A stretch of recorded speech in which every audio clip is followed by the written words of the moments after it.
Hello नमस्कार रामराम मंडळी, मी गौरी. आता गुरं बांधून घरी गुरं बांधलं आणि इकडं वावराकडं आणि इच्छात होती बघा एवढी सारी मेथी. आधी एक वजन येऊन टाकले, एवढे राहिले. यात हे ना गावठी ना तो इलायती वाटत होते. गावठी हे बी वेगळे, हे बी लावलं तर हे बी बारीक होत आणि हे लसूण चांगला मोठा होता आणि हे बारकाल्या कांद्या होते. म्हणजे काय म्हणायचं, तो आधी लावलाय ना हा नंतर लावलाय? तसं नाही, शो आधी लावलाय आणि तो नंतर लावलाय. पण हे लावताना याची बी बारीक होती म्हणजे कांडी, आणि त्याची कांडी मोठी होती म्हणून त्याची कांडी सरळ झाली आणि याची बारीक होती तर ही बारीकच राहिली. मला वाटलं इलायती का काय. नाही इलायची नाही, गावठी आहे दोन्ही. उलटा आपला प्युअर गावठी.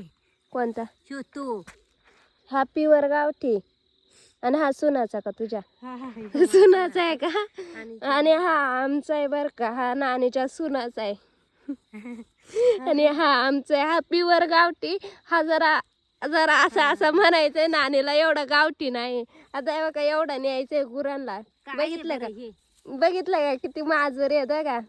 मेथीची भाजी. मेथीची भाजी सगळ्यांची फेवरेट असते, पण आमच्या इकडे मला नको सांगू. लोक मेथीच्या भाजीसाठी किती अट्टाहास करतात, भेटत नाही त्यांना आणि आम्हाला भेटत येत. आम्ही गुरांना घालतोय.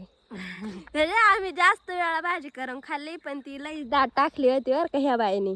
ह्या बाईन होय तो काना हाणू का? म्हणजे नानीने बर का अख्खी लसूणच दिसत नव्हता बघा, आज दिसायला लागलाय. मी त्या तिकडं पुढे गेला ना तुम्हाला दाखवेल लसणात किती मेथी टाकेल जागच्या जागी. आमचं कांद बघा कसं, कांद मस्त हिरवं हिरवं झालं.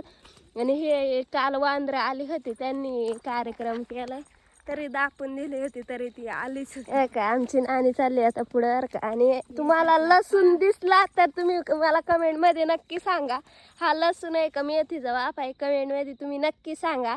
बघा लसूण दिसला तुम्हाला, मी जवळ दाखवते, झूम करते त्यात. बघा मेथी, नुसती मेथी.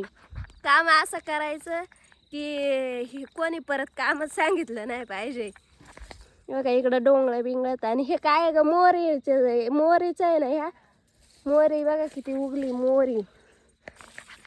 आमच्या इकडं तर भरपूर थंडी. तुमच्या इकडं थंडी आहे का नाही कमेंट मध्ये नक्की सांगा. भेटूया पुढच्या ब्लॉग मध्ये. तोपर्यंत बाय, टेक केअर.